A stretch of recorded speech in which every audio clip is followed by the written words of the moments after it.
విజయ్ భవయాత్రలో భాగంగా ఏస్పేట మండలం తాటిరెడ్డిపల్లిలో ఆత్మకూరు ఎమ్మెల్యే మేకపాటి విక్రమ్ రెడ్డి పర్యటించారు. ఈ సందర్భంగా మండలానికి వచ్చేసిన ఎమ్మెల్యేకి నాయకులు ఘన స్వాగతం పలికారు. ఈ సందర్భంగా విక్రమ్ రెడ్డి ప్రజల్ని ఉద్దేశించి మాట్లాడారు.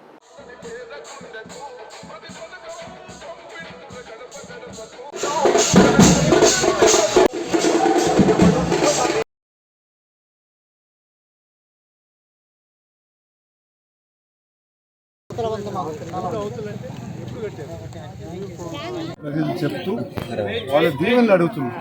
ఎందుకంటే వచ్చే ఎలక్షన్ మళ్ళీ మమ్మల్ని దీవించమని చెప్పేసి మళ్ళీ జగనన్న ప్రభుత్వం రావాలని వాళ్ళు కోరుకుంటున్నారు. కాబట్టి ప్రతి ఇంటికి పోయి ఏమేమి జరిగింది, ఇంకా రాబోయే రోజులు ఏం చేయబోతున్నాము ఇవన్నీ వాళ్ళకి వివరంగా తెచ్చి, అదే కాకుండా ప్రతి విలేజ్కి ఒక మేనిఫెస్టో కూడా తయారు చేసి గ్రామంలో వచ్చే 5 సంవత్సరాల్లో ఏమేమి ఈసారి కాంది ఇంకా ఏమేమి చేయబోతున్నాం, మన గ్రామానికే కాదు మన మండలానికి మన కాన్స్టిట్యున్సీ కాకుండా ఇంకంతా అందుకు ప్రజలందరికీ తెలియాలి. కాబట్టి మనం డోర్ టు డోర్ క్యాంపెయిన్ కాకుండా ఈ విజయబాబు యాత్ర కూడా చేస్తాం.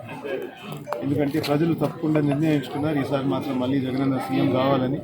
మళ్ళీ మన ప్రయత్నం ఏంటంటే 170 స్థానాలకు 170 స్థానాలు తప్పకుండా గెలవాలని.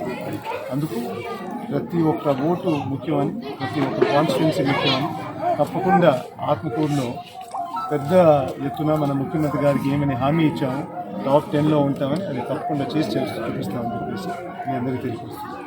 ఆత్మకూరు నియోజకవర్గానికి టీడీపీ అభ్యర్థిగా వస్తున్నారని చెప్పి ప్రచారం జరుగుతుంది. ఆ ప్రచారం దాదాపు సంవత్సరం నుంచి జరుగుతూ ఉంది.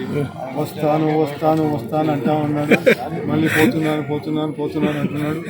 మళ్ళీ పక్కనేమో వెంకటగిరి పోయినారు, మళ్ళీ అక్కడ పోయినారు.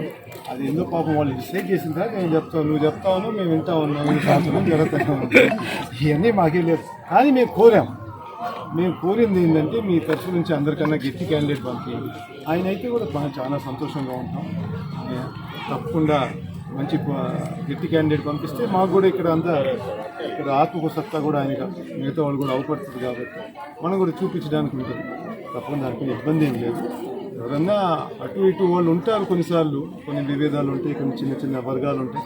ఒక వర్గం ఇక్కడ ఉంటుంది, ఒక వర్గం అక్కడ పోయేది, అది మామూలుగా సహజమే. అందువల్ల దానికి అన్ని ప్రచారాలు జరుగుతూ ఉంటాయి.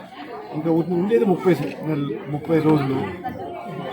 దాదాపు సంవత్సరం నుంచి మీరందరూ నాకు చెప్తా ఉన్నారు వస్తున్నాడు అని చెప్పేసి. కానీ మీరు కూడా కొన్ని మంది చెప్తున్నారు భయపడ్డాడు అని. అవన్నీ మాకు తెలియదు, మీరు చెప్పింది మేము చూస్తున్నాం అంతవరకే. కానీ మీరు చూస్తే ఎన్నో ఎలక్షన్లు జరుగున్నాయి ఆత్మకూరులో.